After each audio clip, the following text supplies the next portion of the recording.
Yeah, that is actually an important point in terms of thinking about what's going to win, because it is a brand choosing at the end of the day, and they do often choose something that is on the safer end of the spectrum. And that's not to say you should always do a safe demo, but it's important to do a bit of research on the brand, and maybe have a look at some previous campaigns to really get a feel for what they've been using before, and the tone, and that sort of thing. Because especially with advertising, you've got the ad agency, which includes the director and production, and they're working on their visual art and craft, and idea. But then you've also got the brand making the ultimate decision at the end.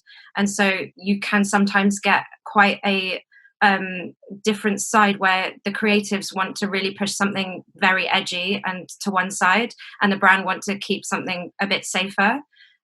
So it's always good to kind of bear that in mind, that maybe if a brief says go edgy and really cool, and the brand is Nike, maybe do that.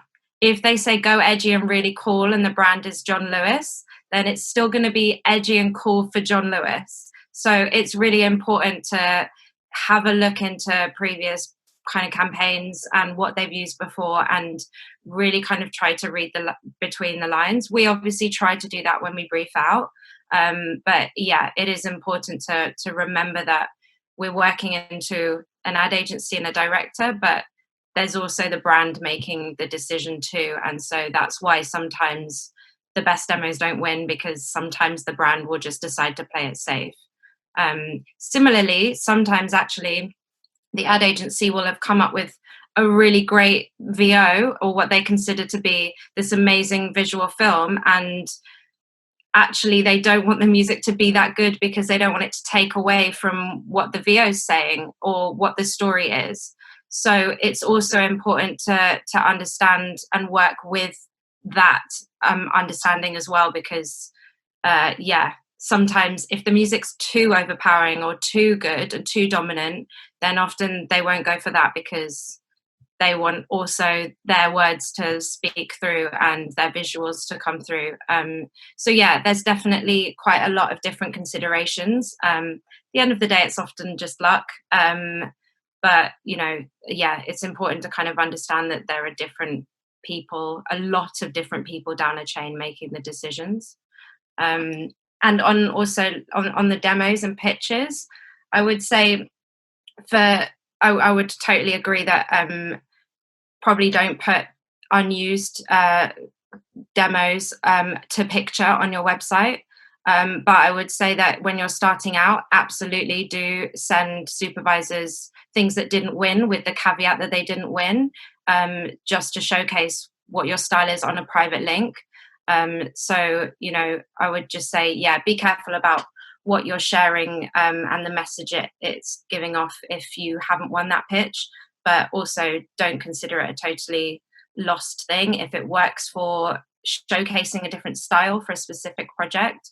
We do that with our clients too. Sometimes they'll say, have you ever done something like this? And we may send them some old demos that didn't win that are available for that specific brief, which is absolutely fine. We just wouldn't send them to picture. And we would obviously, caveat that they hadn't been used in anything. So I think, that don't consider demos. Also demos, you can sell them to libraries and do lots of the other things with them, rework them for future projects. So I would say the pitching process for adverts is the biggest thing to kind of get your head around. It can be really competitive, and it can be an emotional roller coaster. But at the end of the day, I think you'll do best if you think of the demo fee as a payment for the 30-second track you're writing, and the win fee is the bonus, because then you won't find you're too taken along for the ride with the roller coaster, and too disappointed at the end of it. And if it doesn't get used, you can use it, reuse it in future pitches. You can pitch it to libraries. You can do lots of different things with it. So the more pitches, the better. If you don't find you're winning them for the first year even, or two, like that's completely normal, and all you're doing is building up a body of work. So don't be too disheartened.